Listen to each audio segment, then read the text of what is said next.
All right, I'm going to show you just kind of how to do smooth shading. We looked at that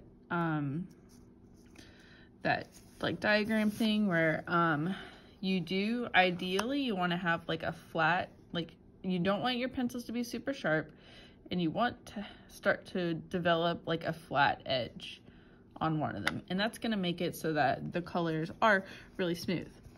So I'm going to start with my blue. This is going from blue to green.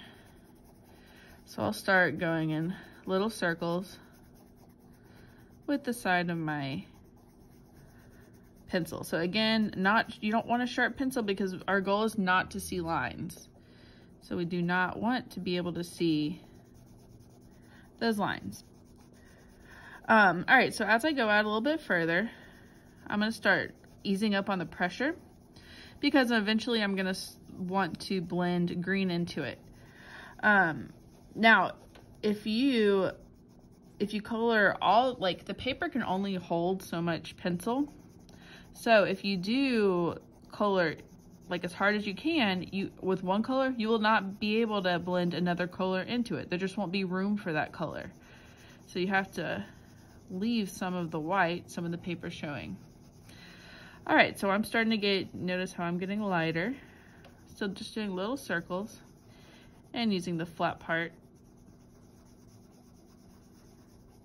Now this isn't the only way to do kind of smooth shading. You can do cross hatching. There's other techniques. This is just a really easy and quick way to do it.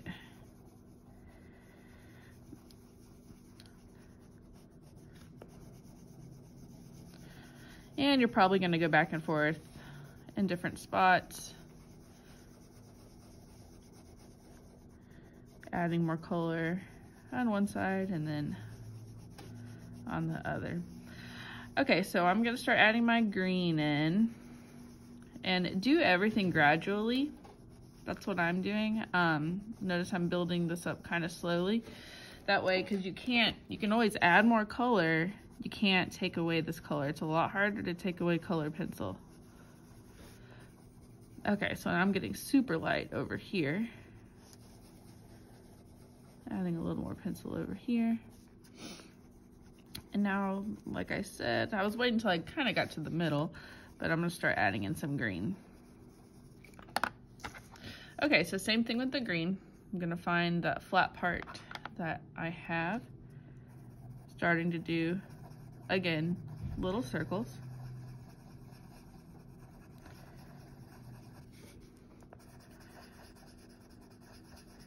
Now this side's gonna be solid green. I'm not blending them evenly throughout the whole thing, so I can press down hard. I know that I'm not gonna be adding any blue to this part of the green. That's gonna come later.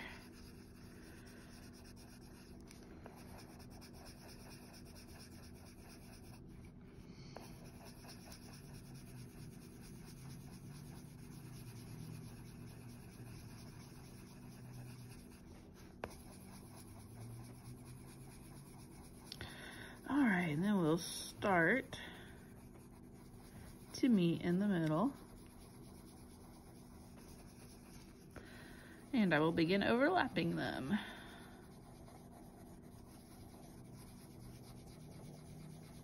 To make a really pretty, like, blue-green.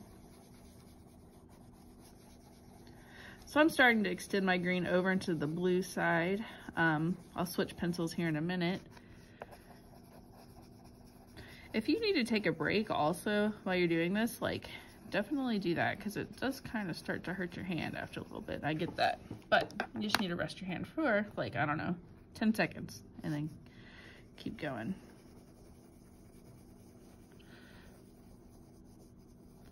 So little circles, little ovals, that's gonna keep it smooth.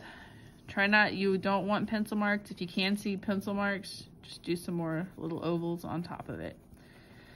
And I think that's looking pretty good. So I'll probably keep